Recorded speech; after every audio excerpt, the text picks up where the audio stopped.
During the course of the semester, I am inspired by the philosophies of Maxine Greene and Sir Ken Robinson, as both illuminate the critical role of creativity in education.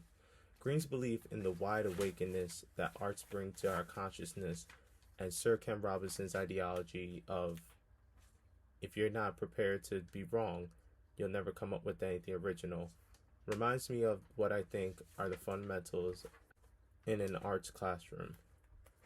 For Greene, art is a way of connecting with others and exploring what it means to be fully alive and aware in our world. This resonates with her quote, "Imagination is what, above all, makes empathy possible," emphasizing that art is not just for aesthetic enjoyment, but a bridge to understanding each other's experiences.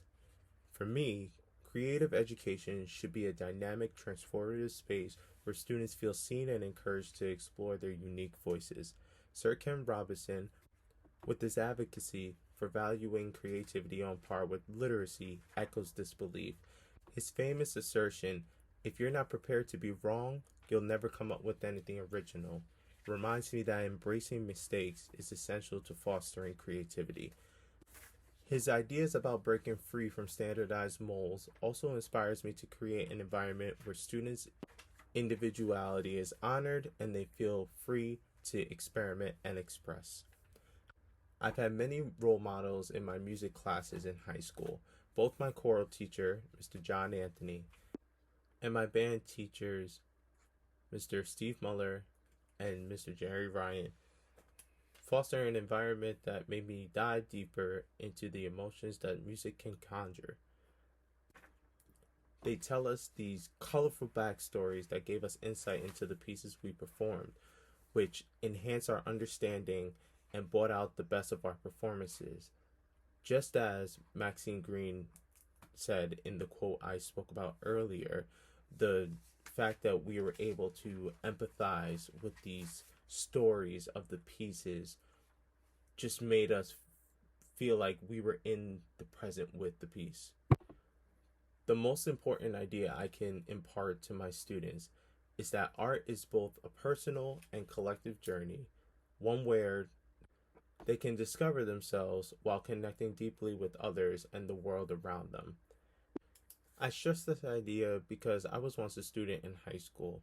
I was so deeply attached to my music classes because they created that space of exposure and exploration.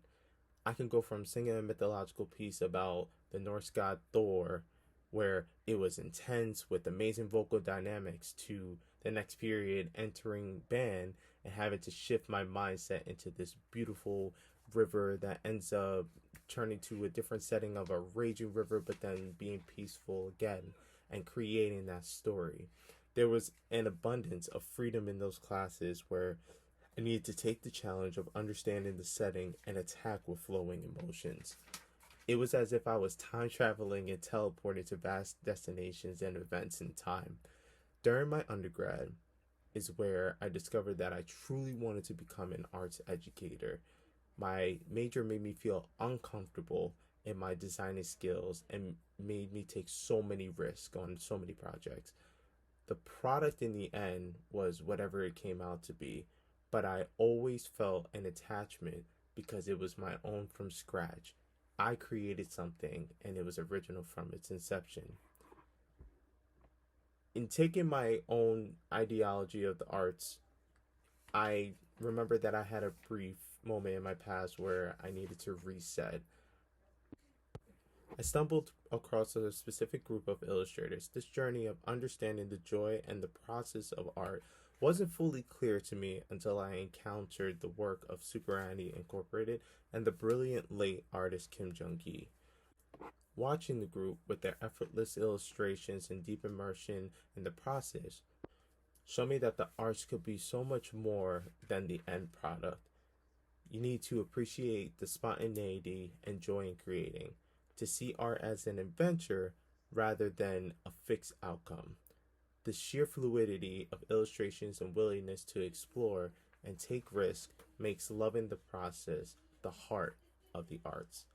And that's what I wish to stress as an educator, and that is what I believe Maxine Greene and Sir Ken Robinson were trying to explain in their work.